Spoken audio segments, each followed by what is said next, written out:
পাশে উত্তাল জনতা, অন্য পাশে কঠোর পুলিশ, আর ঠিক মাঝখানেই মুখোমুখি দাঁড়িয়ে এক দম্পতি। আন্দোলনে অংশ নিতে আসা এক লড়াকু নারীর ঠিক সামনেই ডিউটি করছেন তার নিজেরই স্বামী, যিনি আবার একজন পুলিশ সদস্য। সোশ্যাল মিডিয়ায় ছড়িয়ে পড়া একটি ভিডিওতে দেখা যাচ্ছে বিক্ষোভকারীদের প্রথম সারিতে দাঁড়িয়ে থাকা এক নারী স্লোগান দিচ্ছেন, আর ঠিক তার সামনে হেলমেট ঢাল হাতে দাঁড়িয়ে থাকা পুলিশ সদস্যটি আর কেউ নয়, স্বয়ং তার বেটার হাফ।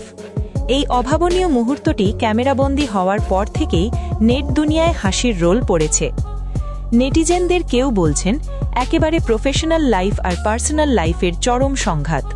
আবার কেউ রসিকতা করে লিখেছেন, ভাইয়ের কপালে আজ রাতে ডাল ভাত জুটবে কিনা তা নিয়ে গভীর সংশয় আছে।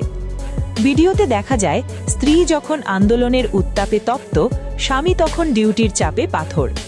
একে অপরের দিকে অদ্ভুত এক দৃষ্টিতে তাকিয়েছিলেন তারা, যা না ছিল পুরোপুরি রাগের আর না ছিল পুরোপুরি প্রেমের। তবে এই সময় তাদের খুনসুটি করতেও দেখা যায়।